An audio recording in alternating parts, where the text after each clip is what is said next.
Hallelujah. Praise the Lord. Hallelujah. Hallelujah. Glory be to God. Ẹ jẹ́ á gbàdúrà. Ọlọ́run Ísírẹ́lì àgbẹ̀ọ̀gá láàárọ̀ yìí. Wọ ìjìnlẹ̀ ìfẹ́, ọba tó lágbára lórí ohun gbogbo. We thank you, we exalt your name. A yìn ọ́ fún oore ọ̀fẹ́, a yìn ọ́ fún ìpamọ́. Jésù, a gbé ọ̀gá fún ọ̀rọ̀ rẹ. We thank you, Lord, for what you are doing. We thank you, Lord, for your grace. A yìn ọ́ fún oore ọ̀fẹ́ tó fún wa. A gbé ọ̀gá fún àánú ńlá ètò àrígbà níwájú ìwọ Ọlọ́run. Ẹni mọ Ísírẹ́lì gbọ́pẹ́. Owó tó pọ̀ ní pátágbára Olúwa gbà yín. Olùdá gbogbo ìpadà fún láàárọ̀ yìí. Ìwọ ló ní gbogbo ògo yìí àti ọlá yìí. Ìwọ ló ní gbogbo ìyìn yìí. Ìwọ ló ní gbogbo ògo yìí lórí ayé wa. Ẹni mọ Ísírẹ́lì gba ọpẹ́. A gbé ọ̀gá fún ìrìn àjò tó mú wa là kọjá. A sì gbé ọ̀gá láàárọ̀ yìí fún ìrìn àjò tó mú wa bẹ̀rẹ̀. Ẹni mọ Ísírẹ́lì gba ọpẹ́. Olúwa gbà yín. Gba ọpẹ́. A dá padà fún ọ, gba ọpẹ́. A dá padà fún ọ, gba ọpẹ́. Olúwa gbà yín fún ohun tó ṣe, fún àánú tó dájú, fún oore ọ̀fẹ́ tó pọ̀, fún ọwọ́ agbára ìwọ Ọlọ́run. Ẹni mọ Ísírẹ́lì gba ọpẹ́ yìí. Jésù gba ọpẹ́. Olúwa gbà yín. Ìwọ ló ní, ìwọ la fi fún, ìwọ ló ní gbogbo ògo, ìwọ ló ní gbogbo ọlá, ìwọ ló ní gbogbo ìyìn, ìwọ ló tọ́ sí fún ohun tó ṣe, fún ohun tó ṣe nínú ayé wa, fún ohun tó ti bẹ̀rẹ̀, fún ohun tí ìwọ Ọlọ́run yóò parí. Ẹni mọ Ísírẹ́lì gba ọpẹ́. Ẹni mọ Ísírẹ́lì gbà yín. Ìwọ bàbá, a gbé ọ̀gá, gba ọpẹ́. Ìwọ bàbá, a yìn ọ́, gba ọpẹ́. Jésù gba ọpẹ́. Jésù gbà yín. Gbọ́ àdúrà lórúkọ Jésù Kristi. Olúwa àti olùgbàlà wa, àmín. Àwọn Ọlọ́run fẹ́ kó dúpẹ́ lọ́wọ́ Ọlọ́run fún oore ọ̀fẹ́ yìí o. Bẹ́ẹ̀ ká gbé Ọlọ́run ká fún àǹfààní látàrí oore ọ̀fẹ́ Ọlọ́run ló wá wa rí. Ẹ ká dúpẹ́ fún ìrìn àjò ọ̀tún. Ìrìn àjò ọ̀tún. Ìrìn àjò ọ̀tún èyí tí Ọlọ́run mú wa bẹ̀rẹ̀. Ìrìn àjò ọ̀tún tó mú ayé rẹ̀ bẹ̀rẹ̀ sẹ́. Òun náà mo fẹ́ ká dúpẹ́ lọ́wọ́ Ọlọ́run pé Ọlọ́run mo gbé ọ̀gá fún ìrìn àjò yìí. Fún ìrìn àjò oore ọ̀fẹ́ yìí. Fún ìrìn àjò àánú yìí. Fún oore ọ̀fẹ́ tó fún mi. Ẹ kò dúpẹ́ lọ́wọ́ Ọlọ́run bẹ́ẹ̀. Ọlọ́run mi ò mọ̀ ṣe o. Ọlọ́run mi ò mọ̀ ṣe o. Ọba tó jò parẹ́ sí ìrìn àjò ọdún tó kọjá. Ọba tó mú ọ làjà. Ọba tó pọ̀ ọmọ tọmọtọmọ. Gbọ́ fún ìrìn àjò ọ̀tun. Thank him. Lift your voice in praise to him. Dúpẹ́ lọ́wọ́ Ọlọ́run yìí fún ohun tí Ọlọ́run ṣe nínú ayé rẹ̀ fún ìrìn àjò náà. Èyí tó mú ọ làájá. Èyí tó mú ọ làájá. Èyí tó mú ọ làájá. Fún oore ọ̀fẹ́ àti oore ọ̀fẹ́ Ọlọ́run lórí ayé rẹ̀. Oore ọ̀fẹ́ Ọlọ́run lórí iṣẹ́ rẹ̀. Oore ọ̀fẹ́ Ọlọ́run nínú ayé ọmọ rẹ̀ gbogbo. Let's lift our voice and give that praise to him. Dúpẹ́ lọ́wọ́ Ọlọ́run yìí fún oore ọ̀fẹ́ tó gbà ọ́. Oore ọ̀fẹ́ tó wá ọ́. Oore ọ̀fẹ́ tó rà ọ́ padà. Ọba tí òjò sọnù. Ẹni máa Ísírẹ́lì tí òjò rà. Òun náà níbẹ̀ kó dá padà fún ọ. Ó ṣe lórí ayé mi. Ó ṣe lórí iṣẹ́ mi. Ó ṣe nínú ilé mi. Ó ṣe nínú ayé ọmọ mi gbogbo. Somebody lift a voice and bless the Lord. Ẹ kó gbóhùn ẹ sókè sẹ́ pé Jésù ṣe ohun mi làájá. Ohun mi kọjá nù rẹ̀ sẹ́. Ó jẹ́ parẹ́ síbẹ̀. Father, I thank you for seeing me through. Ẹ ká dá ògo yẹn padà fún. Ọlá yẹn padà fún ẹni tó ní. Ìyìn yẹn padà fún ṣẹ́. Olúwa ṣeun. Ohun mi làájá. Dúpẹ́ lọ́wọ́ Ọlọ́run bẹ́ẹ̀ pé Jésù ṣe. Ìkadà rabasoto yàrá. Rapasuto kó rabate. Dúpẹ́ lọ́wọ́ Ọlọ́run aláìṣẹ́. Bẹ́ẹ̀ni máa Ísírẹ́lì mọ́ ọ làájá. Ó fún ọ lórí ọ̀fẹ́ yìí. Orí ọ̀fẹ́ wọ́ọ̀rù. Orí ọ̀fẹ́ rà ọ́ padà. Ọlọ́run dúpẹ́ lọ́wọ́ Jésù. Jésù ṣe. Jésù ṣe. Jésù ṣe. Jésù ṣe. Jésù ṣe. Olùgbà ló máa ṣe o. Olùgbà ló máa ṣe o. Olùgbà ló máa ṣe o. Dúpẹ́ lọ́wọ́ Ọlọ́run aláìṣẹ́. Ọlọ́run ṣe mo yìn ọ́ fún oore ọ̀fẹ́ tó fún mi. Ọlọ́run mo yìn ọ́. Ọlọ́run mo yìn ọ́. Ọlọ́run mo yìn ọ́ fún oore ọ̀fẹ́ èyí tó fún ayé mi. Fún oore ọ̀fẹ́ èyí tó fún iṣẹ́ mi. Fún oore ọ̀fẹ́ èyí tó fún ayé mi. Fún oore ọ̀fẹ́ èyí tó fún ilé mi. Dúpẹ́ lọ́wọ́ Ọlọ́run bẹ́ẹ̀ fún oore ọ̀fẹ́ tó gbà ọ́. Oore ọ̀fẹ́ tó rà ọ́ padà. Dúpẹ́ lọ́wọ́ Jésù yìí. Ọba tó mọ ọdún tó kọjá yẹn. Ó mọ ọ bẹ̀rẹ̀. Ó sì mọ ọ parí rẹ̀. Ọ̀pọ̀lọpọ̀ bẹ̀rẹ̀ kò lè parí o. Ṣùgbọ́n oore ọ̀fẹ́ wá ìwọ rí. Àánú dájú lórí ayé rẹ̀. Òun náà ni mo fẹ́ ká fi dúpẹ́ padà lọ́wọ́ rẹ̀ sí pé ẹni máa Ísírẹ́lì ó ṣe o. Ẹni máa Ísírẹ́lì mo yìn ọ́. Ẹni máa Ísírẹ́lì mo gbé ọ ga. Mo mọ rírì oore ìwọ Ọlọ́run. Mo mọ rírì oore rẹ lórí ayé mi. Oore rẹ, your grace in my life. Oore ọ̀fẹ́ rẹ lórí ilé mi sẹ́. Nínú ayé àwọn ọmọ mi. Dúpẹ́ lọ́wọ́ Ọlọ́run aláìṣẹ́. Jésù ṣe. Jésù ṣe fún ìrìn àjò ọdún tó kọjá. Fún ayé mi sẹ́. Dúpẹ́ fún ìrìn àjò ọdún tó kọjá fún ayé mi. Somebody thank him. Dúpẹ́ lọ́wọ́ Ọlọ́run pé Ọlọ́run mo dúpẹ́ o fún ìrìn àjò ọdún tó kọjá fún ayé mi. Fún ayé ọmọ mi. Olúwa mo yìn ọ́ fún ìrìn àjò ọdún tó kọjá nínú ilé mi. Lift your voice and bless him. Dúpẹ́ lọ́wọ́ Ọlọ́run yìí pé Ọlọ́run mo yìn ọ́ fún ìrìn àjò ọdún tó kọjá lórí iṣẹ́ mi. Ọba tí ò jẹ́ iṣẹ́ rẹ̀ dàrú. Dúpẹ́ lọ́wọ́ Ọlọ́run alààyè. Thank him. Lift your voice and bless him fún ìrìn àjò ọdún tó kọjá lórí ayé rẹ̀ gbogbo. Ọlọ́run dúpẹ́ lọ́wọ́ Jésù. Thank him for what the Lord is doing. Thank you for the grace that found you. Thank you for the love of God for your life. Dúpẹ́ fún ìrìn àjò ọdún tó kọjá. Olùgbà ló máa ṣe. olùgbàlà ó ṣe. Ọlọ́run mo yìn ọ́ fún ìrìn àjò ọdún tó kọjá. Ó tọ́pẹ́, ó tọ́pẹ́. Dúpẹ́ gbọ́ àdúrà lórúkọ Jésù Kristi Olúwa wa. Àmín. Bẹ́ẹ̀ kó dúpẹ́ lọ́wọ́ Ọlọ́run yìí. Ní àná, I begin to see, I think on the news, where they begin to show every nation celebrating a new year.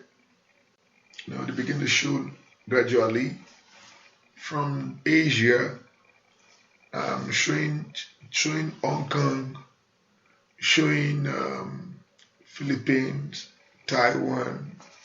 Wọ́n show àwọn orílẹ̀-èdè yìí èyí tí wọ́n ṣe àjọyọ̀ àwọn wọnú ọdún tuntun.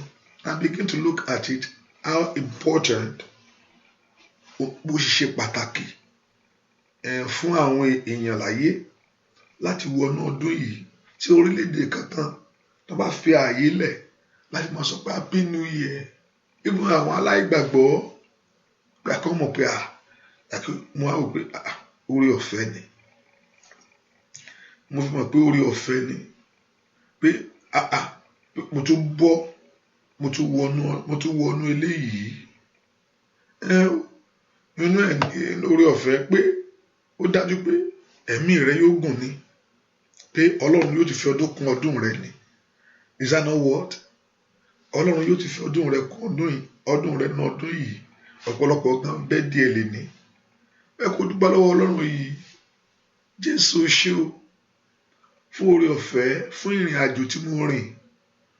Ọ̀nà ìgbà tí mo wo láti January ọdún tó kọjá yẹn tí dé oṣù kejìlá, ìṣẹ̀lẹ̀ ọba tí òjò ṣẹlẹ̀ lórí ilé rẹ ni o.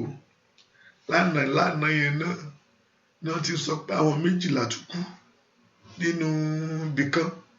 Mo ní gbọ́dọ̀ ìṣẹ́fẹ́ parí náà ni Sátánì tún lu àwọn 12 pa. Hallelujah. Pé kí wọ́n kọ́ 12 stamping, 12 tún pé àníṣe ẹ̀yin ò ní lọ. Sátánì ni mo ní lọ, ìwọ kẹ̀ ẹ́ ní lọ. Wọ́n lọ bí ẹ̀mọ́ ń tán lọ sí pé wọ́n celebrate ní wọ́n lọ gbàdúrà ni. Ọlọ́run nǹkan ṣàṣẹlẹ̀ ńbẹ̀. Sátánì ni pé àníṣe you people are not going nowhere. Ṣùgbọ́n ọba tí òjò tí ẹ rí bẹ́ẹ̀, kí ló fà á tí ò fi rí bẹ́ẹ̀? Ibi tí mo dúró sí ni jẹ́jẹ́ mi mò ń jókòó. Ilé mi mo kọ̀ mí jáde. Ìyẹn kọ́ ọ̀pọ̀lọpọ̀ ọdún ò jáde nínú ilé rẹ̀ ló jókòó sí. Èyí tí bí wọlé tọ̀ ọ́. Kò ń ṣe pé ẹ̀ jáde torí pé kò jẹ́jẹ́ yín lẹ jókòó. Bí kò ṣe ẹni tí ń pa Ísírẹ́lì mọ́, èyí tí kì í tó gbé. Bí kò ń ṣe ẹni tí kì í sùn, èyí tó payé rẹ mọ́. Bẹ́ẹ̀ kó dúpẹ́ lọ́wọ́ Ọlọ́run alààyè. Jésù ṣó, Jésù ṣó, ó mú mi làájá, ó tún mú mi bẹ̀rẹ̀ ọ̀tún yìí. Ó sì mọ̀ pé ìwọ tó mú mi bẹ̀rẹ̀ kò mú ọ bẹ̀rẹ̀ fún ìyà o. Bẹ́ẹ̀ ni kò sì mú ọ bẹ̀rẹ̀ fún òṣì tàbí ẹ̀gàn. Ó mú ọ bẹ̀rẹ̀ fún rere ni. Ọlọ́run dá gbogbo ògo padà fún ẹni tó níyì o. Ẹ sọ fún ẹni tó ṣe yìí pé mo mọ rírì oore rẹ lórí ayé mi. Olúwa mo mọ̀ ọ́ rí oore rẹ nínú ilé mi. Olúwa mo mọ̀ ọ́ rí oore rẹ lórí iṣẹ́ mi. Ọlọ́run bẹ́ẹ̀ kó dúpẹ́ lọ́wọ́ Ọlọ́run bẹ́ẹ̀ pé Jésù ṣe, olùgbàlà ó ṣe, olùgbàlà ó ṣe, olùgbàlà ó ṣe, olùgbàlà ó ṣe, olùgbàlà ó ṣe. Dá padà fún, dá padà fún, dá padà fún, dá padà fún, dá padà fún. Ó ṣe bàbá, dúpẹ́ lọ́wọ́ rẹ̀. Fi ọpẹ́ yẹn lọ síwájú rẹ̀ sẹ́. Ọba tí ò jẹ́ bẹ́ẹ̀ ni. Ọba tí ò jáyọ̀ rẹ̀ bàjẹ́. Gbọ́ àdúrà lórúkọ Jésù Kristi Olúwa wa. Ọlọ́run mi, mo máa sọ pé o ṣé o.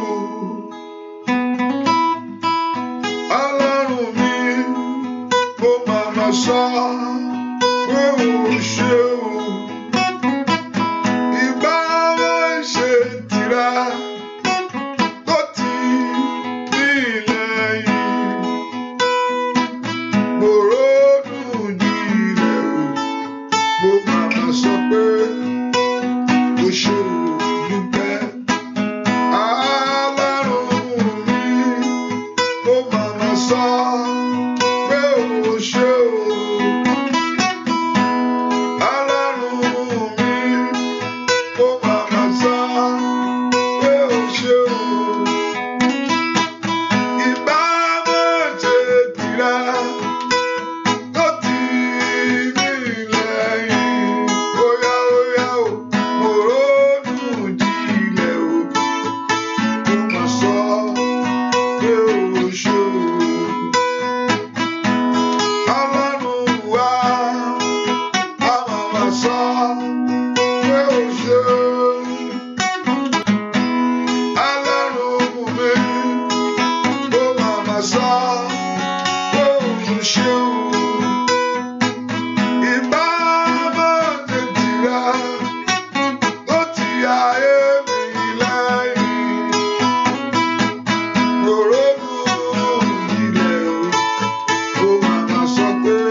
Ó tọ́pẹ́ ojú ọpẹ́ lọ o.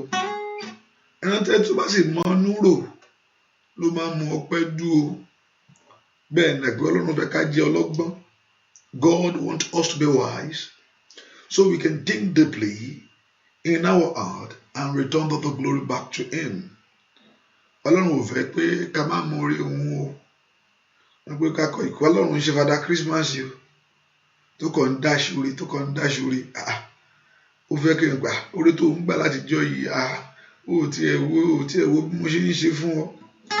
God don't want to be ignored. Ọlọ́run fẹ́ jẹ́ ẹ̀tẹ́ máa pàtì. No. He want to be acknowledged at all time. Ní gbogbo ọ̀nà torí kò sẹ́ni tó dàbí rẹ̀.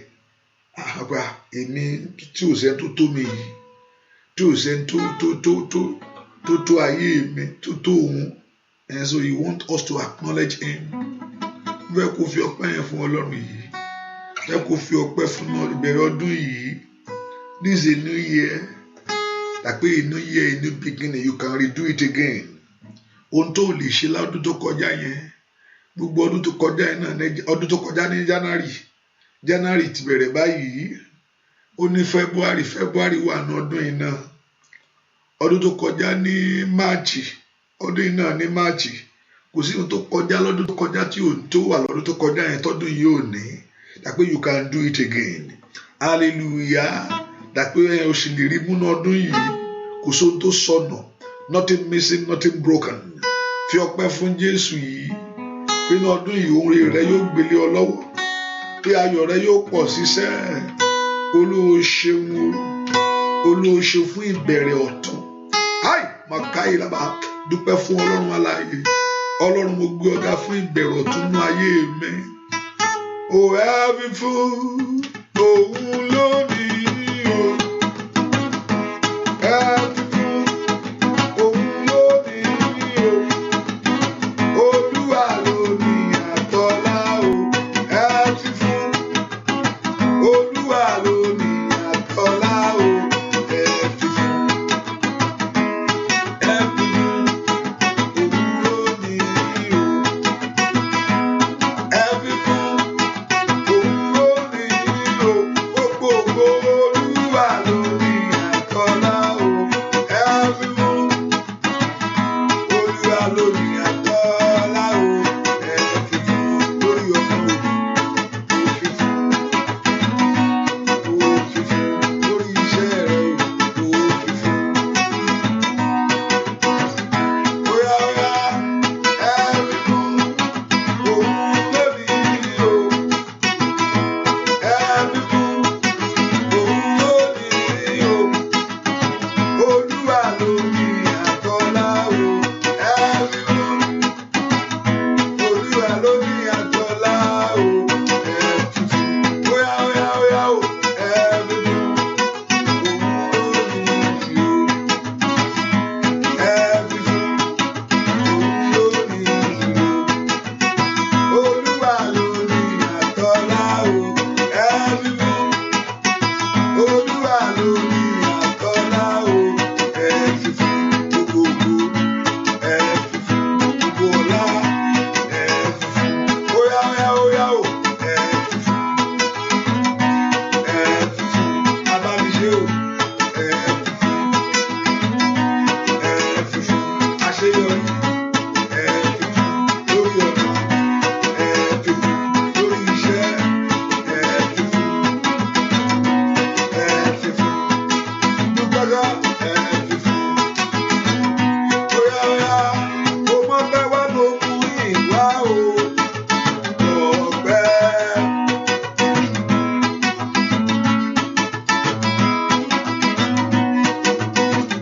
Mo mọ pé wá ló mú ìwá o. Olódùmarè. Ọpẹ́ sá.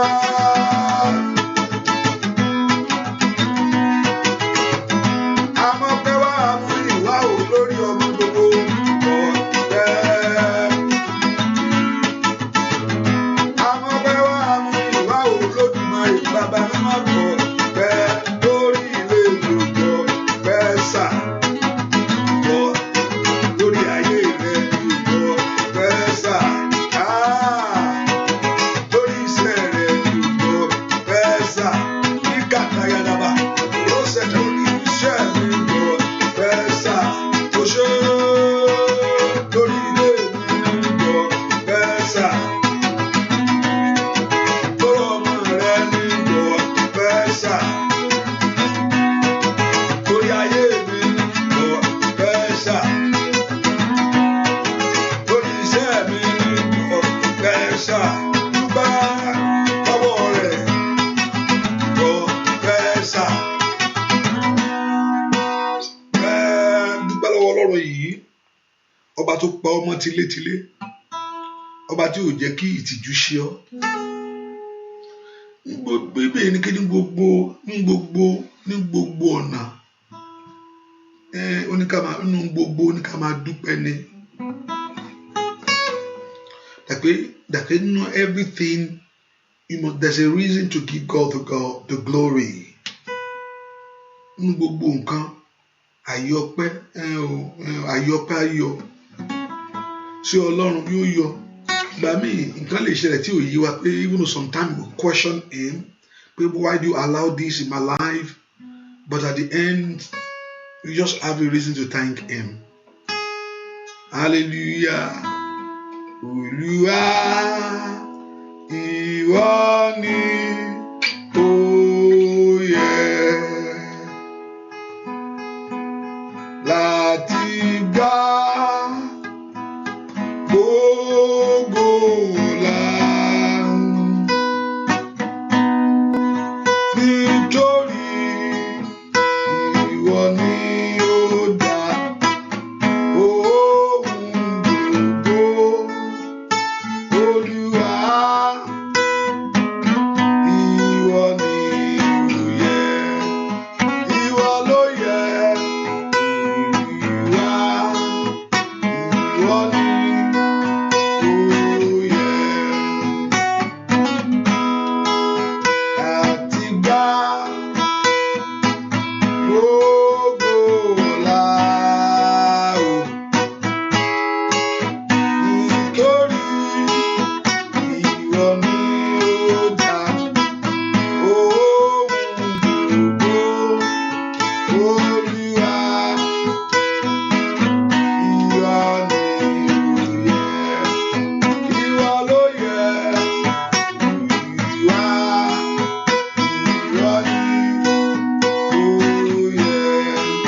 dúpẹ́ lọ́wọ́ Ọlọ́run yìí, dúpẹ́ lọ́wọ́ Jésù, dúpẹ́ lọ́wọ́ Jésù yìí, dúpẹ́ lọ́wọ́ Ọlọ́run yìí, dúpẹ́ Jésù, dúpẹ́ lọ́wọ́ Jésù, Jésù ṣe, Jésù ṣe, dúpẹ́ lọ́wọ́ Jésù ṣe, bàbá o ṣe o, ẹni àwọn Ísírẹ́lì o ṣe o, Jésù a yìn ọ́ fún oore ọ̀fẹ́ yìí, Jésù a gbé ọ̀gá fún àánú yìí, Jésù a gbé ọ̀gá fún ògo yìí. Thank you Jesus. Olúwa o ṣeun, gbọ́ àdúrà lórúkọ Jésù Kristi. Olúwa wa, mọ̀ pé ẹ̀jẹ̀ Jésù ti pa gbogbo ẹ̀ṣẹ̀ rẹ́. Once you acknowledge those sins, this is a new beginning. Hallelujah. But you can't be boastful before God. Mi ìdẹ́ṣẹ̀ mi yíyan kankan. Ẹlẹ́ṣẹ̀ ni wá. We have all sinned. And we plead for forgiveness before God. We confess our sin. Àmọ́ wa bí ẹlẹ́ṣẹ̀. A béèrè fún ìdáríjì ẹ̀ṣẹ̀ lọ́wọ́lọ́wọ́ báyìí. Kí Jésù kó dárí gbogbo ẹ̀ṣẹ̀ pápátá. Ẹ̀ṣẹ̀ míì pé o ti ṣẹ̀, ṣùgbọ́n oní Sátánì ẹ̀ṣẹ̀ tó the past sin. That's the guilty of heart. Satan keep on making you feeling guilty of your sin. Ohun tó ṣẹlẹ̀ lọ́jọ́ yẹn ló jẹ́ kó fò wá nípò yìí o. Gbogbo ènìyàn Ọlọ́run ti dáríjì. Once you acknowledge it and we confess it before the Lord, before God, we talk to God about it that mo ṣe nǹkan báyìí o. There's a forgiveness in the hand of God to forgive every sin. Ó ní ìdáríjì ń bẹ lọ́wọ́ Ọlọ́run ká lè máa bẹ̀rù ẹ̀, and that's why he's God. Ìdáríjì wà lọ́wọ́ ẹ̀, òun ló máa fi mú ìbẹ̀rù wá pé mo lè ṣe sí Ọlọ́run tó bẹ́ẹ̀ ló sì gbà mí yìí. Forgiveness in the hand of him. Dúpẹ́ lọ́wọ́ Ọlọ́run fún oore tó ṣínú ayé rẹ̀ sẹ́. Ọlọ́run mo dúpẹ́ fún ìdáríjì mi. Jésù mo dúpẹ́ pé o dáríjì mi. Mo sì dúpẹ́ pé o ṣàánú fún mi. Dúpẹ́ lọ́wọ́ Ọlọ́run bẹ́ẹ̀. Jésù mo dúpẹ́ fún o dáríjì mi. Mo dúpẹ́ pé o sì ṣàánú fún mi. Thank him. Olúwa mo dúpẹ́ pé o dáríjì mi. Jésù mo sì dúpẹ́ pé o ṣàánú fún mi. Gbọ́ àdúrà lórúkọ Jésù Kristi. Olúwa wa. This is the first day in the year 2022. Èyí ní ọjọ́ kìíní nínú ọdún 2022 yìí. Ìrìn àjò tún bẹ̀rẹ̀. Hallelujah. Bẹ́ẹ̀ ni, ṣùgbọ́n ìrètí kan tá a nírèé, òun náà ni pé yóò dáa. Bí pé fi ọ̀nà rẹ lé Ọlọ́run lọ́wọ́. Commit your way unto the Lord. He said, trust in the Lord with all the heart. Lay not upon your understanding. Lay not under understanding. He says in verse 6, he says, in all thy ways, ní gbogbo ọ̀nà rẹ, acknowledge God. As I said earlier on, God don't want you to ignore him. Mo fẹ́ ṣe nǹkan báyìí. You are not telling God about it. God wants to involve in everything of your life, in all things of your life. God wants to involve. Ọlọ́run fẹ́ wà ní ohun gbogbo. Ohun tá a fẹ́ ṣe láyé. Ó fẹ́ bímọ ni ó fẹ́ lọ́kọ, gbogbo ẹ̀ ló fẹ́ wà. Ó fẹ́ ṣiṣẹ́ ni ó fẹ́, gbogbo ẹ̀ ló fẹ́ wà. Remember he told you, in all thy ways, ní gbogbo ọ̀nà rẹ, acknowledge him. And nǹkan tí ó wá ṣẹlẹ̀ tó bá fi lọ, and he shall direct you thy path. So let's put it to the other side. When you don't acknowledge him, that means he's not directing your path. So that's what it is. If you turn it around, when you acknowledge him, ó ní yóò sì darí rẹ. Remember he told you in verse 7, he said, be not wise in their own eyes, fear the Lord and depart from evil. Má gbọ́n lójú ara rẹ. A ní ìrètí kan la ní pé Jésù yóò mú wa la ọdún ìjà.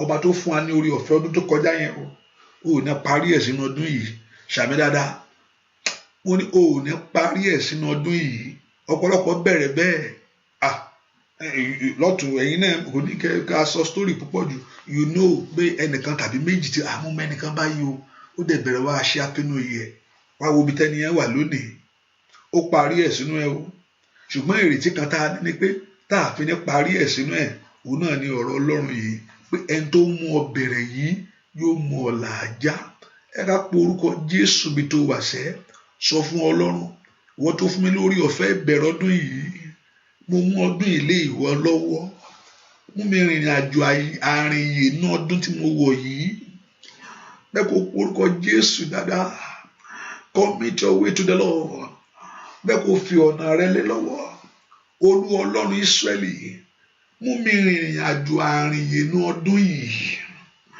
tọmọtọmọ tọkọtọkọ ìrìn àjò àárín yìí mo fẹ́ kó mú mi rìn mo fẹ́ kó mú mi rìnrìn àjò àárín yìí ó ní commit your way to the Lord mo fi ọdún yìí lé ọ lọ́wọ́ Ọlọ́run mo fi ọdún yìí he told me what will happen for me ó ní ìwọ Ọlọ́run yóò darí ẹsẹ̀ mi ó ní ìwọ Ọlọ́run yóò darí ìgbésẹ̀ mi ó yá gbàdúrà orúkọ Jésù orúkọ ńlá Jésù ọba tó pọ̀ nípa àdágbára Olúwa mú mi rìn àárín yìí ní ọdún yìí ní orúkọ Jésù tọmọtọmọ ọdún tí orí ọ̀fẹ́ fún mi yìí ọdún tó orí ọ̀fẹ́ rẹ mú fún mi láti rí ayalabaku ṣẹkẹlẹbọkú sàkàyàbá ayélujáku takarabaku ṣẹntẹlẹbọ ọmọlọ́run lánà ó gbàdúrà sẹ́ ní orúkọ Jésù Olúwa mú mi rìn àárín yìí ní ọdún yìí ní orúkọ Jésù Olúwa mú mi rìn àárín yìí ní ọdún yìí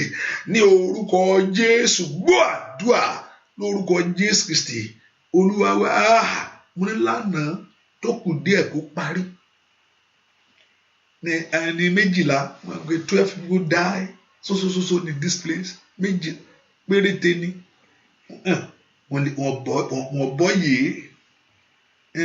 bọ́ yìí o ọ̀pọ̀lọpọ̀ láàrú rere fún kò sẹ́ni tí ò rere fún ara rẹ̀ Ọlọ́run ló mú rere ṣe you always think about it you always think good things about yourself kò sẹ́ni tí ò rere kò sẹ́ni tí ò rò ẹni tí Sátánì lù pọ́npọ́ lọ́dún tó kọjá ó rere fún ara rẹ̀ náà ọ̀pọ̀lọpọ̀ wá gbà tó bá nípa ọdún yìí ní ẹni àkú wọn á ní ó ti o kò sẹ́ni tẹ̀ tó rò ó ṣùgbọ́n Ọlọ́run ní mú èrò èèyàn ṣẹ hallelujah Ọlọ́run ní mú èrò àwọn ènìyàn ṣẹ bẹ́ẹ̀ kó pọ̀ orúkọ Jésù Ọlọ́run Ísírẹ́lì àní mú mi rìnrìn àrìnyè ní ọdún yìí ní ọdún tó mú ẹsẹ̀ mi lẹ́sẹ̀ tọmọtọmọ tó mú mi kó wọbẹ̀ tọkọtọkọ tó orí ọ̀fẹ́ dájú tí mo fi wọbẹ̀ ẹ mú mi rìnrìn àrìnyè ó yá ọmọ Ọlọ́run lánàá gbàdúrà orúkọ Jésù Ọlọ́run mo fi ìrìn àjò mi lé ọ lọ́wọ́ ní olúyìí o ìrìn àjò ayé mi mo fi lé ọ lọ́wọ́ ìrìn àjò ayé ọmọ mi mo fi lé ọ lọ́wọ́ ìrìn àjò iṣẹ́ mi mo fi lé ọ lọ́wọ́ Olúwa mú mi rìn àrìnyè ní ọdún yìí ní orúkọ Jésù Olúwa mo mú ìrìn àjò ayé mi lé ọ lọ́wọ́ ìgbésẹ̀ mi fún oore ní ọdún yìí mo mú lé ọ lọ́wọ́ làkàkàkà sàkáyàbá ó yá gbàdúrà pé kí ọ̀run kó mú ọ rìnrìn àjò ìrìn àrìnyè ní ọdún yìí o acknowledge you gẹ́gẹ́ bí ọ̀rọ̀ rẹ ó ní acknowledge him and he will direct your path ẹ pe orúkọ Jésù ó ní acknowledge him and he will direct your path ó ní acknowledge him and he will direct your path ó ní acknowledge him and he will direct your path ó ní acknowledge him and he will direct your path ó ní kó acknowledge the Lord àní Ọlọ́run yóò darí ìgbésẹ̀ rẹ Ọlọ́run mú mi rìn àyè nọdún yìí ìwọ tí mú ẹ̀dá rìnrìn àrìnyè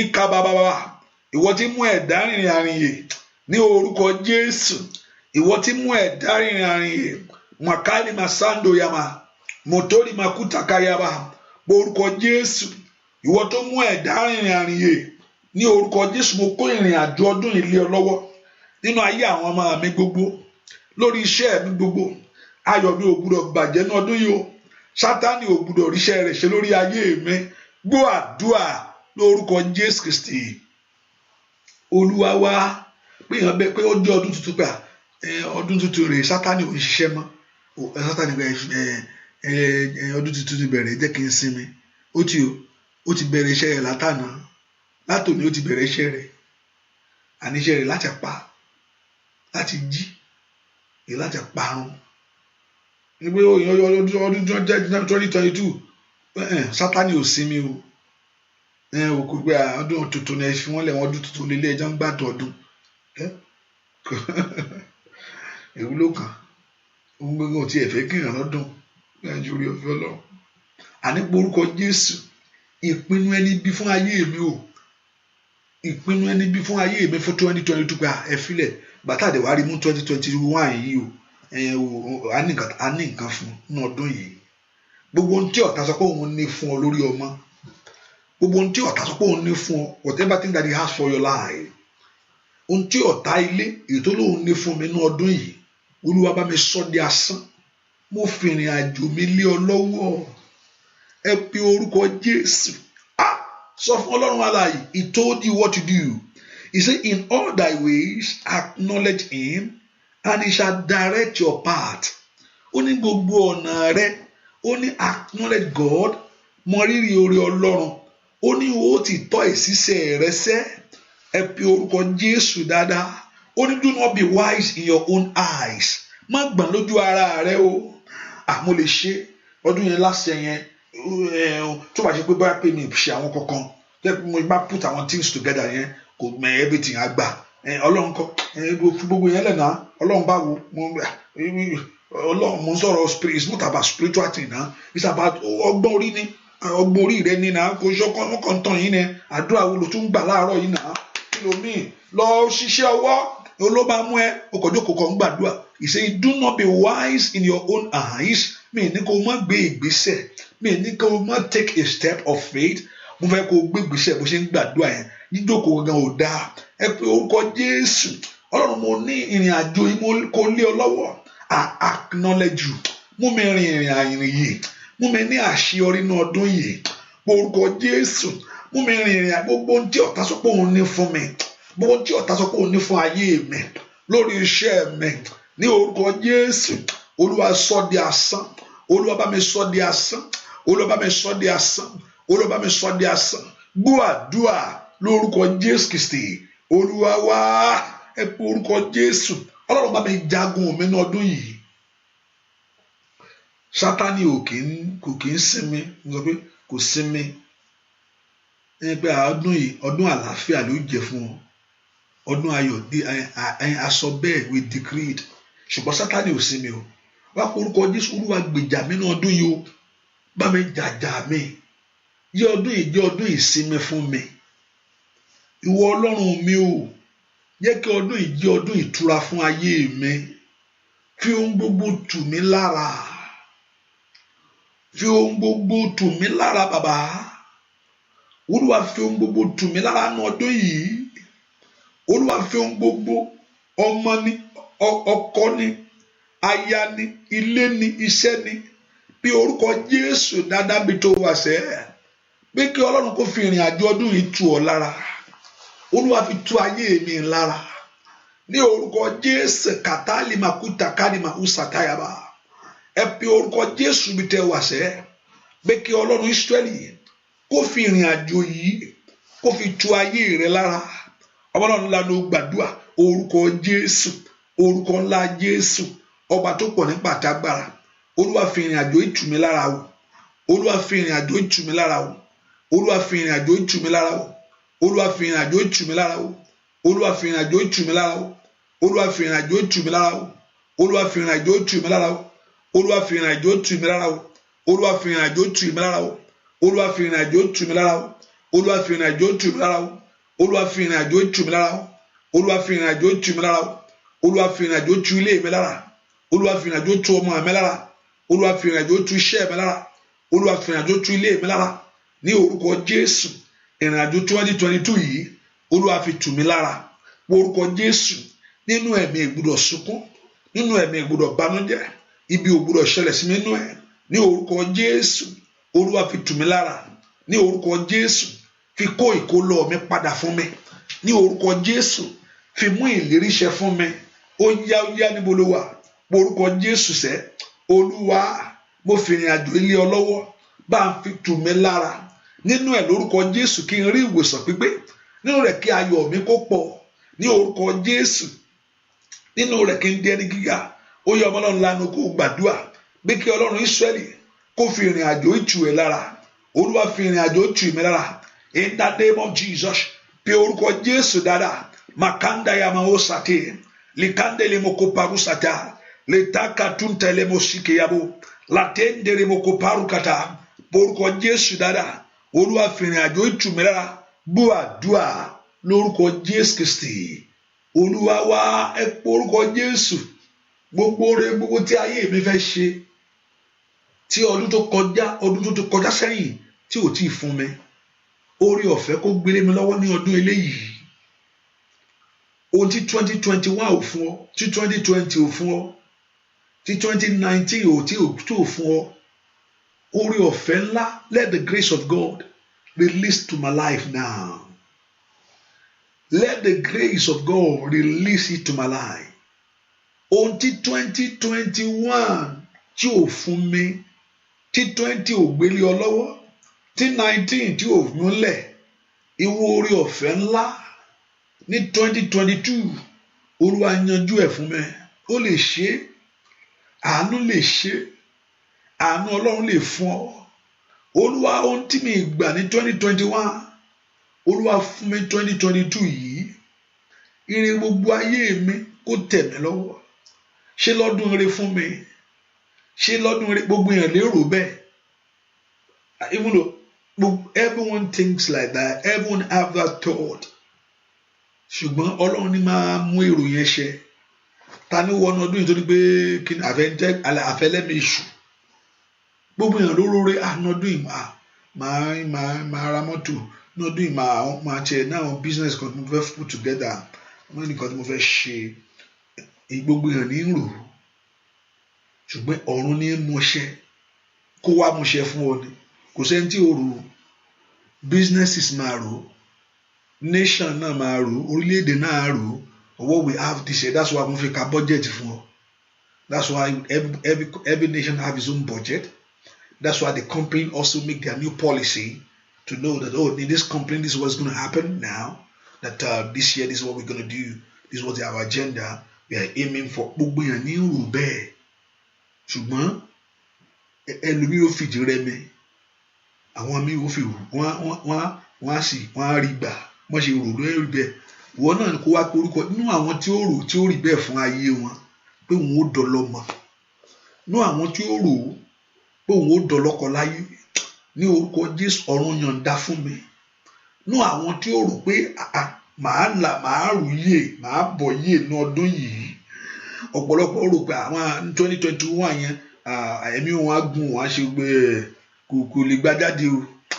ikadaya babu shakaya bagaba nendeli moko product tantori maku shataya ba lateli ma utakura baku shatali ma utakaya ba èrò gbogbo mi jó wá sí ìmúṣẹ èrò gbà mí fún rere sẹ́ pé mo fẹ́ tẹ̀síwájú èrò gbà mí láti ṣe ohun tuntun èrò gbà mí láti rí ayọ̀ tó pọ̀ èrò gbà mí lórúkọ Jésù láti dọlọ́mọ láyé ọmọ náà lánà ó gbàdúrà sẹ́ Olúwa mú ìran mi ṣẹ fún mi ọmọ náà lánà ó gbàdúrà ó bá sọ fún Ọlọ́run Olúwa Ọlọ́run Ísírẹ́lì mú ìran ayé mi ṣẹ fún mi ní orúkọ Jésù nínú ọdún yìí ẹ gbé ohun ńlá lé mi lọ́wọ́ ẹ pe orúkọ Jésù màkàdá yabakata ẹ gbé ohun ńlá lé mi lọ́wọ́ nínú ọdún yìí ohun ńlá tí ayé mi ń fẹ́ ohun ńlá tí ayé ọmọ mi ń fẹ́ ohun ńlá tí ọkọ mi ń fẹ́ ohun ńlá tí ilé mi ń fẹ́ ní bolo wa màmá orúkọ Jésù ẹ gbé ohun ńlá lé mi lọ́wọ́ àṣeyọrí tí ayé mi ń wá kiri làkàgàdàkàdà àṣeyọrí ayé ọmọ mi ẹ fún wọn ṣẹ nínú ọdún ìfún ọmọ mi láṣeyọrí nínú ọdún ìfún ọkọ mi láṣeyọrí ní orúkọ Jésù ní orúkọ Jésù ní orúkọ Jésù ọmọlọ́run lanu gbàdúrà bí kí ẹni máa ń sọ̀lẹ̀ fún ọ láṣeyọrí oríire yẹn ní orúkọ Jésù àṣeyọrí oríire yẹn kó tẹ̀ ọ́ lọ́wọ́ ẹ pé orúkọ Jésù gbọ́ àdúrà lórúkọ Jésù Kristi Olúwa wa àmín. Mi nígbà alákòókò. How many of you know that I'm coming? Èyí mi ló lérò rò pé mo máa wá. Èyàn mi ló mọ̀ pé that you ẹ lérò ẹ̀ no that you are ẹ lérò pé okay, not like oh I just get a notification.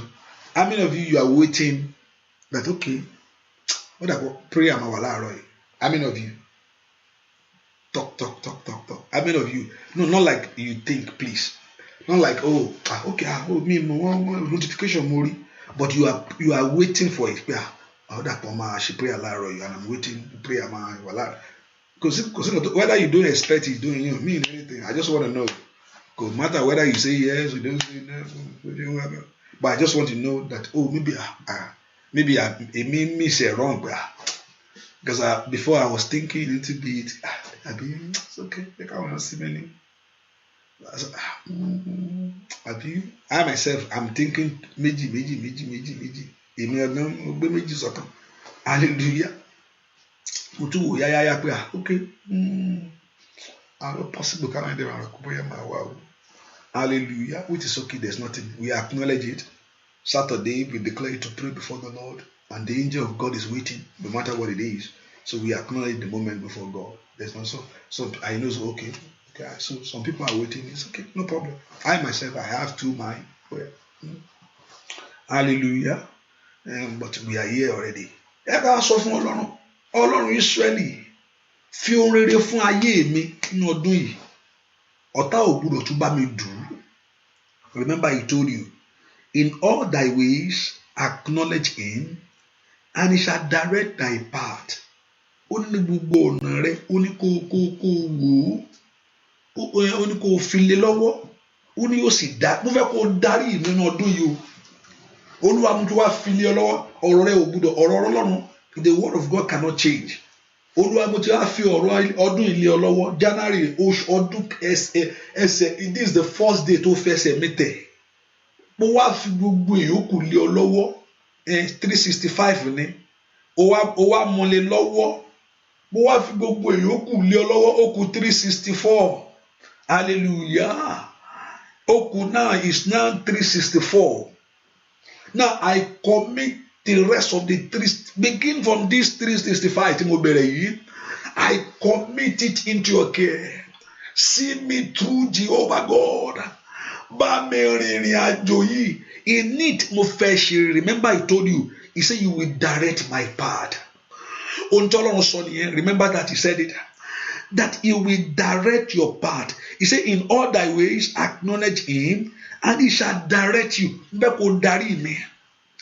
Níbi tí ilé ayé, lead me to my blessing. Lead me to my glory. Darí mi síbi tí ayọ̀ mi wà. Darí mi síbi àṣeyọrí mi. Lead me to my glory.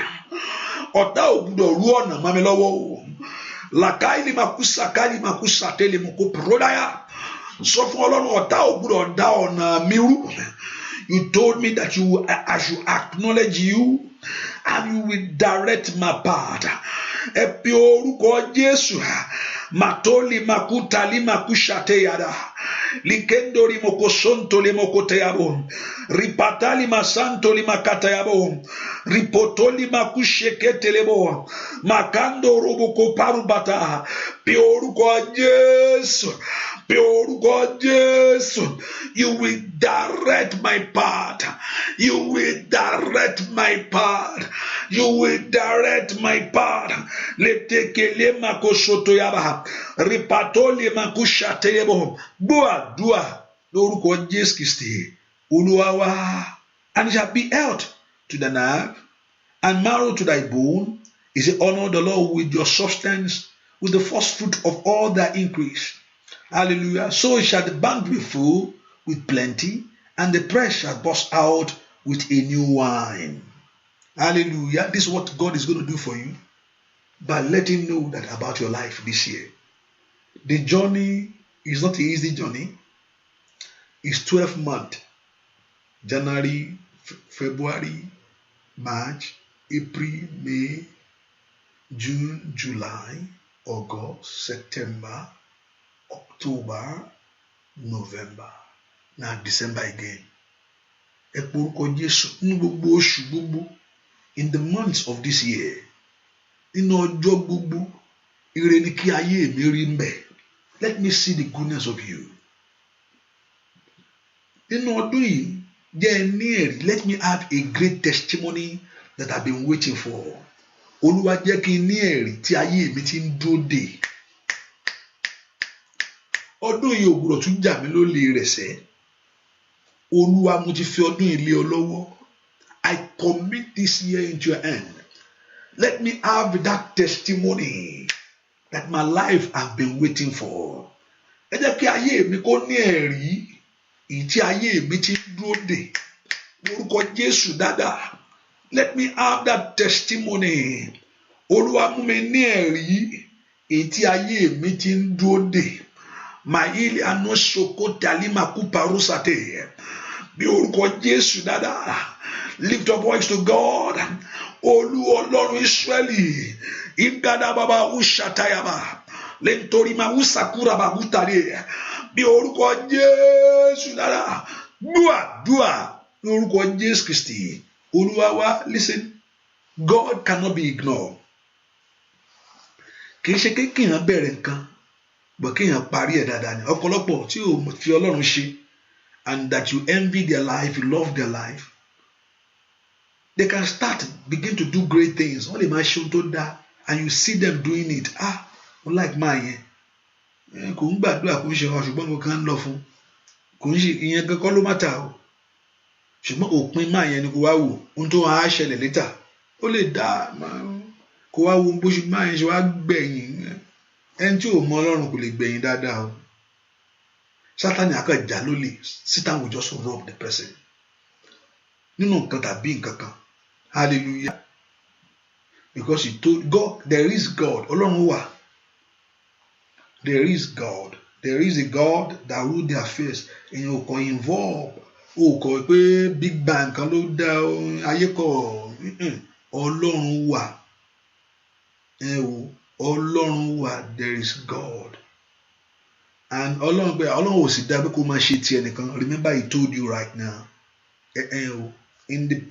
Through the inspiration of God, this word was written.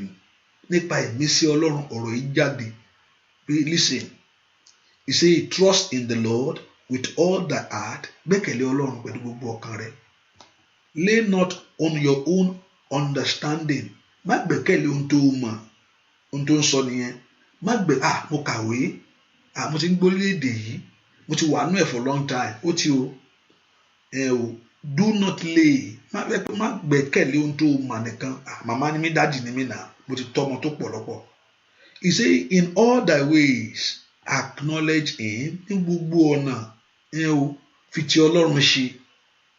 That's what he say to him. Ní gbogbo ọ̀nà, in everything.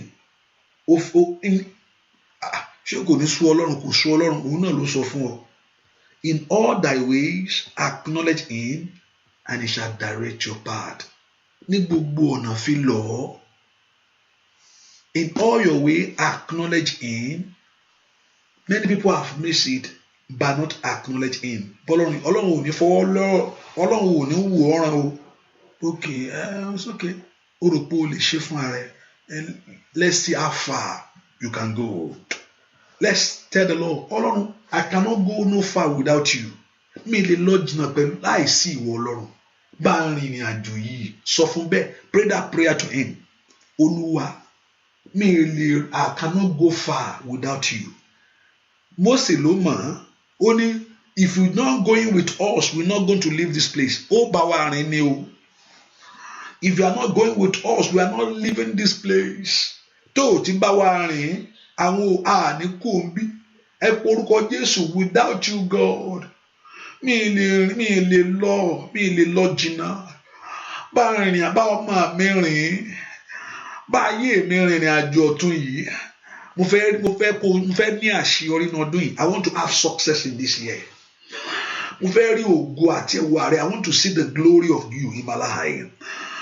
Mo fẹ́ fi àlàáfíà gbé ní ọdún yìí. I want to live in peace. Mo fẹ́ ṣe ńlá. I want to do great things. I want kó fún mi ní ìṣẹ́gun. I want that victory. Mo fẹ́ kí ohun ńlá ṣẹlẹ̀ sí ayé mi lọ́dún yìí. I want great things to happen for my life.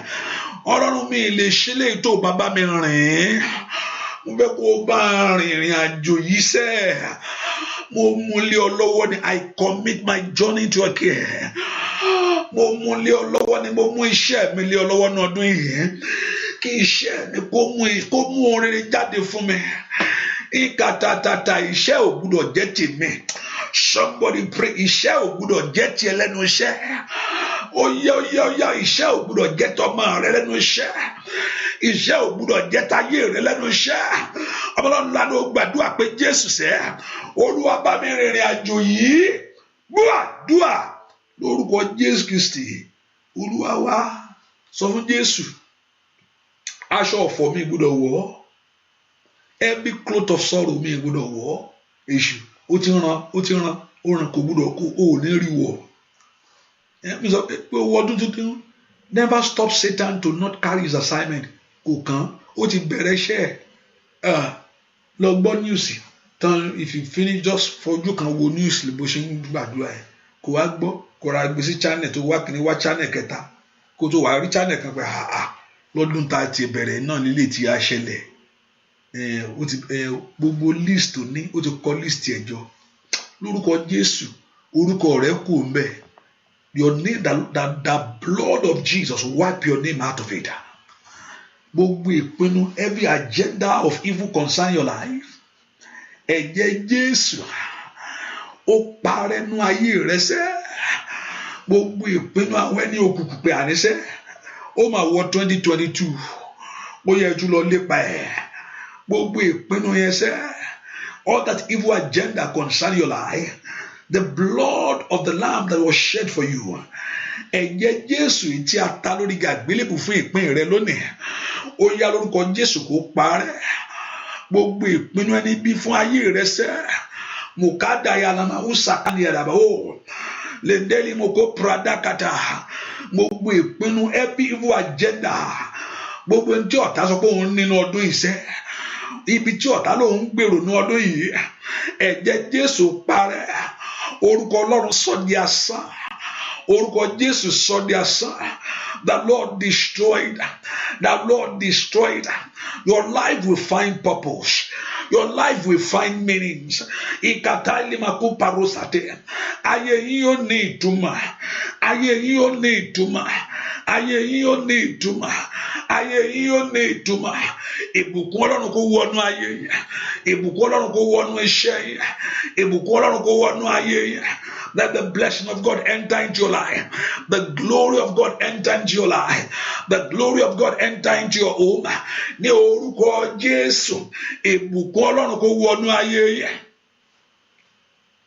Látòní lọ, ire bá yín gbé. Ohun tẹ́ ẹ lè ṣe yẹn. Things that you cannot do before. Kí agbára Ọlọ́run balẹ̀ ayé yín. Things that you cannot do before. Ohun tẹ́ ẹ lè ṣe yẹn tẹ́lẹ̀tẹ́lẹ̀. Things that you cannot do before. Ohun tí ẹ lè ṣe tẹ́lẹ̀tẹ́lẹ̀ yẹn. Things that you cannot do before. Ọ̀run gbélé yín lọ́wọ́. Ohun tẹ́ ẹ lè ṣe tẹ́lẹ̀tẹ́lẹ̀. Things that you cannot do before. Orí ọ̀fẹ́ gbà fún yín. Ohun tí ẹ lè ṣe tẹ́lẹ̀tẹ́lẹ̀. That things that you cannot do before. Ní orúkọ Jésù agbá ọ̀run gbélé yín lọ́wọ́. Ìrọ̀rùn dé bá ayé yín. Ní orúkọ Jésù ò ní jagun mọ́. You will not battle no more. Ìgbà kan yẹn máa ń ní ìsinmi. Ọlọ́run sì fún Sólómọ́nù ní ìsinmi all rounder. Bàbá rẹ̀ fi ayé rẹ̀ jagun ní Dáfídì. Ó jagun. Tẹ́ pé Ọlọ́run sọ pé ẹ̀jẹ̀ ti wà lọ́wọ́ ẹ jù. Ò lè kọ́ tẹ́ḿpìlì fóun. Ṣùgbọ́n Sólómọ́nì ìgbàládùn ló kọ́ ń gbà. Òun náà ṣe to the balance. That's òun náà inú ìgbàládùn yẹn sí ìgbà tí ìsinmi náà bá ti dé ìrọ̀rùn bá dé. Ìgbà yẹn ni ẹlòmíì ò ní mọ Ọlọ́run mọ́. Ìgbà yẹn Ọlọ́run máa that's sometimes like Ọlọ́run máa ń fi ọ̀tá lẹ̀. Ó máa ń wòran. Because ó kò fẹ́ kó sọ ìjọba Ọlọ́run nù. so kíni tó tí ọ̀tá ń ṣe ẹ̀ gbàmí akọ̀ máa wòran àṣepẹ́ pé òun ò gbọ́ òun kò sọ wọn pé ohun tó lè mú ọ képe òun nìyẹn tó lè fi wá nìyẹn pé òun kọ́ ló ń ṣe o ṣùgbọ́n mo gbà tí ìrọ̀rùn bá dé fẹ́ lómi jù that's why you need to love him that's why ohun tó lè mú ẹ pé I just love you whether I have any issue I love you God if you have come to that point in your life no problem ibi tó fẹ́ kó dé nìyẹn gauge yẹn ló fẹ́ kó dé God want the gauge to be at the point that I just love you I just want to commune with you kò ṣe pé torí pé mo ní ìṣòro tàbí mo ní ìṣìkan lọ déédéé it's just a normal thing for me you are my God tó bá ti dé gauge yẹn it's okay ibi tọ́lọ́run fẹ́ kó dé nìyẹn once you come to a point in your life to that extent that it's okay whether I good or bad you are my God I choose you to be God mo ṣe fẹ́ sìn mo ṣe fẹ́ kó dé nìyẹn ṣùgbọ́n ìgbà tí ìrọ̀rùn dé bá jẹ́ Solomoni òun náà ń bẹ̀rẹ̀ sí ṣoríṣiríṣi ṣùgbọ́n notwithstanding àlàáfíà rẹ kó wá lórúkọ Jésù mo ní kí Ọlọ́run kó fún ọ ní ìsinmi o ò gbúdọ̀ jagun mọ́ no more battle no more struggle no more battle no more struggle ikabawu shatayaba kutalima orabaka ayeba stratalia every situation of your life gbogbo tó wà ní ayé tó that makes you too tired of life gbogbo tó mú ayé sú ọ ayé sú mi o I'm tired of this life gbogbo tó mú ìgbà sú ọ ní orúkọ Jésù oṣù Jábésì ó tọ̀ Ọlọ́run lọ ikalama usataya I pray let that yoke break today let that yoke break today ní orúkọ Jésù gbogbo ogun tó tún lé ayé ẹni gbà ẹ tún lé ẹ lọ lé Israẹli kọjá kò ní Íjíbítì Fáráò lé lórúkọ Jésù ogun náà kó parẹ́ pàwátà let the battle be consumed let that battle be consumed you will not battle o ní jagun ní koraba katalima kó parupata lè sokoto yaba kí ọdún yìí kó jẹ́ ọdún ìsinmi rẹ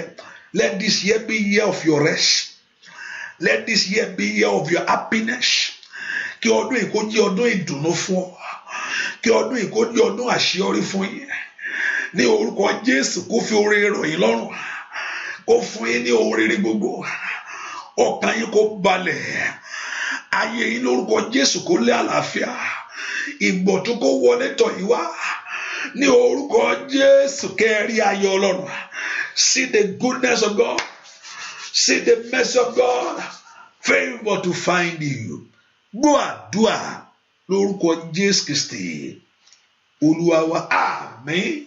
Now tell the Lord what you need in this year. Bẹ́ẹ̀ kó sọ fún Ọlọ́run ọwọ́ ẹ̀ ló wà is in the hand of him. I want you to know that until you begin to acknowledge that ohun tí mo nílò ọwọ́ Ọlọ́run ló wà. Ọ̀pọ̀lọpọ̀ lè sọ pé onídàádúrà ọgbọ́n orí ni wàá lò mo gbà bẹ́ẹ̀ ọgbọ́n orí lọ́gbọ́n orí ṣùgbọ́n ọgbọ́n orí láìsí Ọlọ́run òfo ni o. Some people say you don't need to pray. Why do you need to pray? Ọlọ́run á yanjú ẹ̀ fún ẹ. You can do this. Man disturb Ọlọ́run. He told you in all thy ways acknowledge him and he shall direct your path. In all thy way ọ̀pọ̀lọpọ̀ sọ pé ẹlòmíì lówó I will just give you two examples of two people èèyàn méjì which whether husband or wife kò sẹ́ni tó fẹ́ kó ṣẹlẹ̀ mi ì rẹ́ni tó máa gbàdúrà kí nǹkan yẹn ṣẹlẹ̀ sí òun. Bill Gates and the Bezos, the man with Amazon bá ṣe lówó tó owó ò mú ìgbéyàwó wọ́n lè ní owó yẹn ṣùgbọ́n ṣé inú ìyàwó á dùn ṣé inú ìyàwó dùn pé ọkọ ń fi òun lẹ̀ tàbí inú ọkọ dùn pé ìyàwó fi lẹ̀.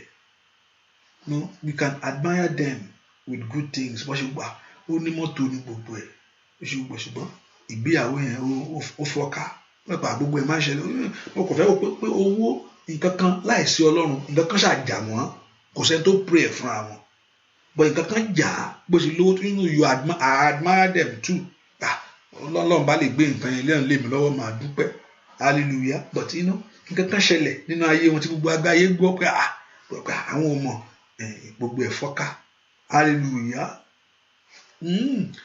So Ọlọ́run ló máa hold life, Ọlọ́run ló máa mú àwọn mí ni wà tó sì mọ Ọlọ́run tí everything lọ. I'm just letting you know that issue in life Ọlọ́run lèèyàn need láti mú gbogbo mú ayọ̀ fún èèyàn. He said in all thy way. So if somebody is telling you you don't need God, oh need àdúrà yẹn, ìjọ ọgbọ́n orí ni kò lò, ohun gbogbo. You just have to acknowledge God in everything that you want to do in life.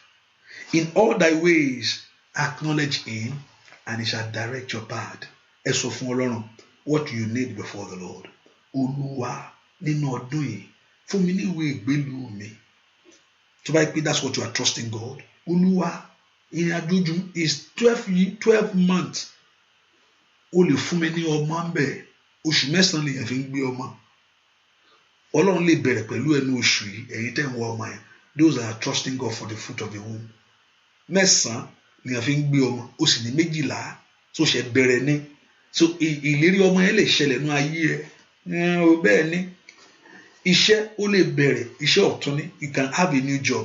I don't know what you are trusting God for. Mi mú ohunkóhun sọ fún Ọlọ́run. Mo ti fi ọ̀rọ̀ ayé mi lọ. Let this happen for me this year. Olúwa jẹ́ kí n ní ẹ̀rí yìí.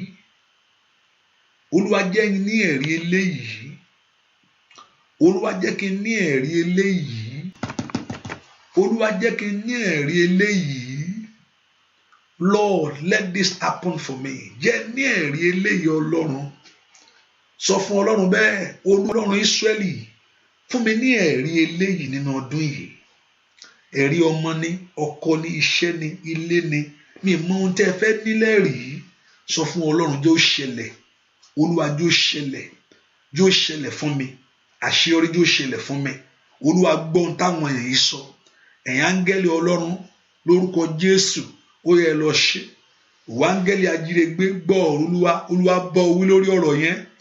Ìwọ áńgẹ́lì ìdíwọ́ tí ń dí eré yẹn lọ́wọ́ nú ayé wọn. Olúwa bọ́ wí. The Lord rebuke you.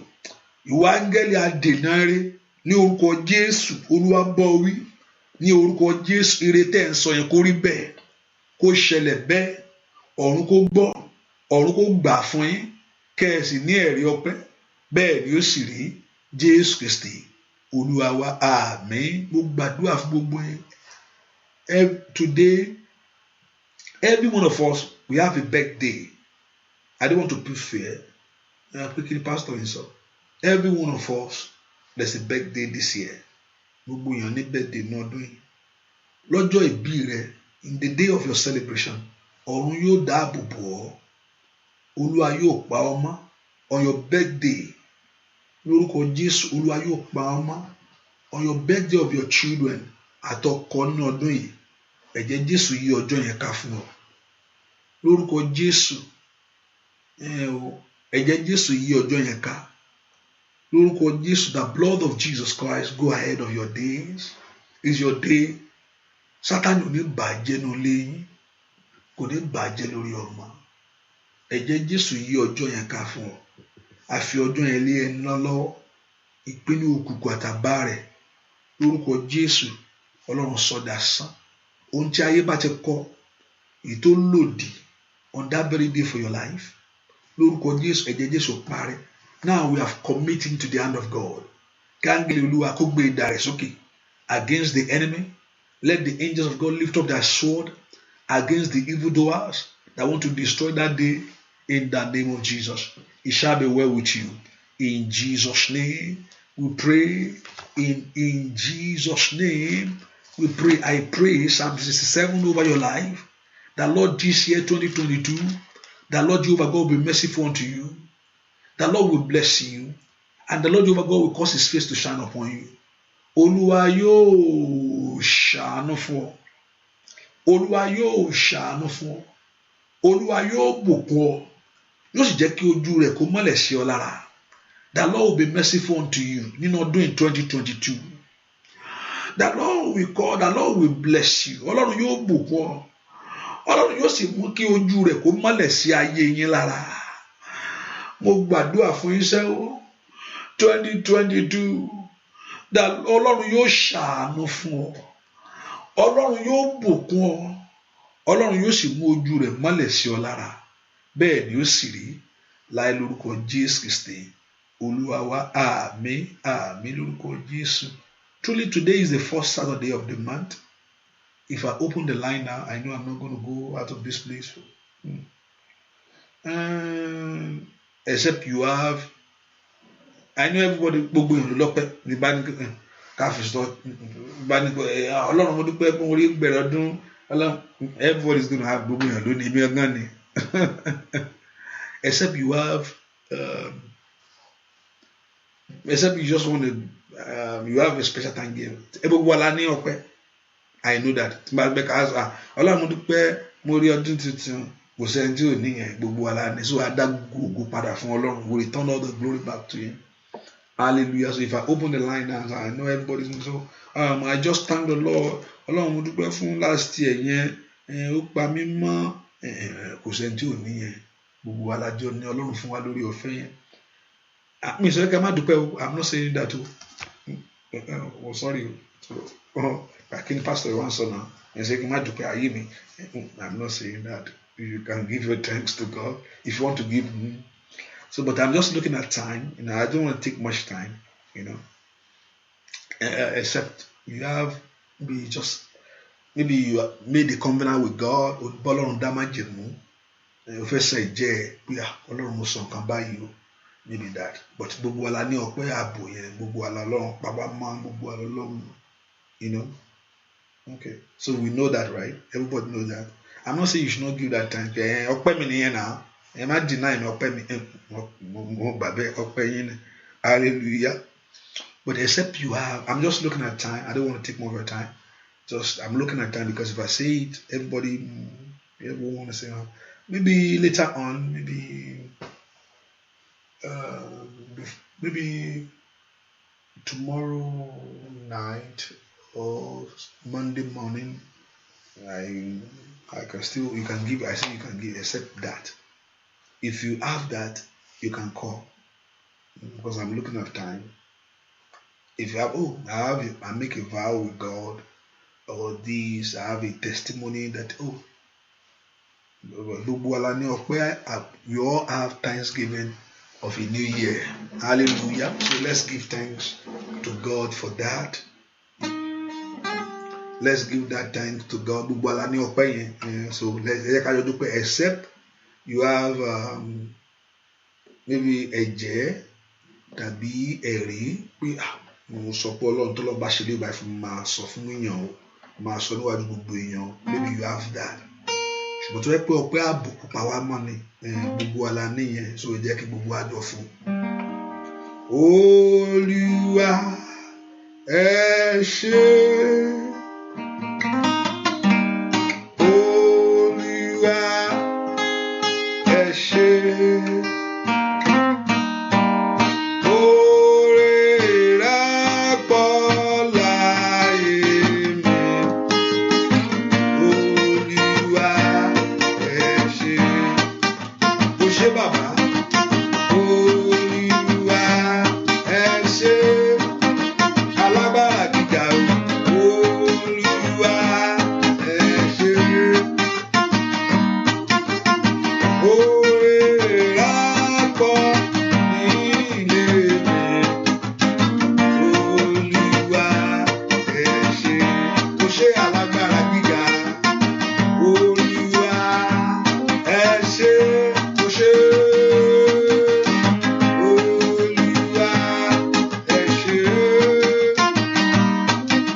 I told everyone after praise the Lord. I'm just looking at time.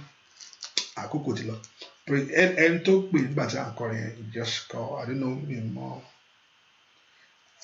Eli Pipada. I don't know. Mm.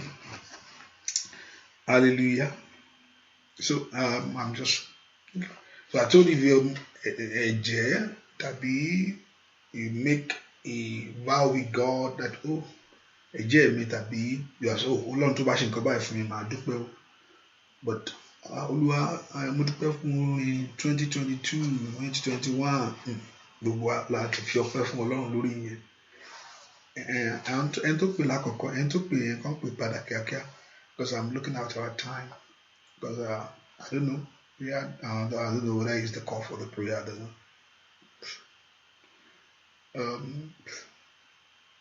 hallelujah I'm waiting and if you have a vow that you want to pay before the Lord Ọlọ́run mo fẹ́ san ìjẹ́ mi ní so you can call and tó bá dẹ̀ sí it's okay I'm just waiting for the person because the person is calling when I'm singing that song mo rò pé ẹni tó pè lákọ̀ọ́kọ́ yẹn you can call back tẹ́ bá ṣe gbọ́ mi mọ̀ bóyá call fún mo sì mọ̀ pé Ọlọ́run náà ọdún yìí ok yẹ kí n wá sọ kí Olúwa fẹ́ ṣe fún ọ nínú ọdún yìí ó mú ayọ̀ rẹ kún fún ọ ọdún yìí ó mú ayọ̀ rẹ kún fún ọ gba Ọlọ́run gbọ́ trust God for it ohun tí ẹ gba Ọlọ́run gbọ́ nínú ọdún yìí Ọlọ́run yóò mú ṣẹ this year shall be a year of reward tí Ọlọ́run yóò sọ ọdún yìí padà fún àwọn tiẹ̀ this very year shall be a year of reward this year shall be a year of reward in your life and one thing I just want to encourage us serve God more do more never tired to seek his face that is the only way out to your blessing that's the only way out to your glory serve him there's a difference between you pray to him and serving him praying to him is not a service serve him praying to God is a request praying to God you are making a request except you make it as a duty you are praying for others pé òun gbàdúrà fún èèyàn ni ṣùgbọ́n tó bá gbàdúrà fún ara rẹ you are making a request from him but when you are praying for others you are doing yourself so serve the Lord and I pray that Lord Jehovah God will do great things in your life in Jesus' name if that person is not calling back it's okay let me just share the grace Ọlọ́run mo fi àwọn èèyàn ilé àwọn ìwọ lọ́wọ́ o ìwọ tí àánú pọ̀ fún ìwọ tí orí ọ̀fẹ́ dájú fún ìwọ tó lo ògo ayé wọn jẹ́ kí ògo náà pọ̀ jẹ́ kí ẹwà bú jáde Olúwa àwọn èèyàn dọwọ́ rẹ fi ohun ńlá lé wọn lọ́wọ́ ní ọdún yìí jẹ́ kí ayé wọn kó ní ẹ̀rí tó pọ̀ kí ògo rẹ kó bá ilé wọn gbé má jòjú tì wọ́n má jàyé ó yọ̀ wọ́n ó ti mú ọ bẹ̀rẹ̀ ọdún yìí gbogbo àwọn tó wọnú ọdún yìí Olódùmarè bá mi sàmì sí wọn lára fún ìyè jẹun la ọdún ìjà gbogbo àwọn tó fún lórí ọ̀fẹ́ láti wọnú ọdún yìí lórúkọ Jésù mú wọn làájá jẹ́ kí ayọ̀ ọdún yìí kó pọ̀ fún wọn bẹ́ẹ̀ ni ó sì rí láì lórúkọ Jésù Kristi Olúwa Ọlọ́run wa àmín àmín àmín lórúkọ Jésù maybe by tomorrow or I can open the line so I give more time if you still want to okay but because of our time God bless you happy new year enjoy your year and also another thing again by Monday our fasting and prayer begins so it's the wakire kíákíá ti ń gbogbo chicken yẹn by Monday lágbó Ọlọ́run our fasting and prayer begins on Monday by seeking the face of God is part of it. Remember Proverbs told us we should commit it to God and shall see us through. This is the first month so you commit is the first month committed to the hand of God so kí ìrìn àjò yòókù kó lè rọrùn. So our fasting and prayer begins on Monday. So And the Lord your God will strengthen you and uphold you. Go and put your request down before the Lord. And I know the Lord your God will respond in Jesus' name. God bless you. Happy New Year. Bye-bye.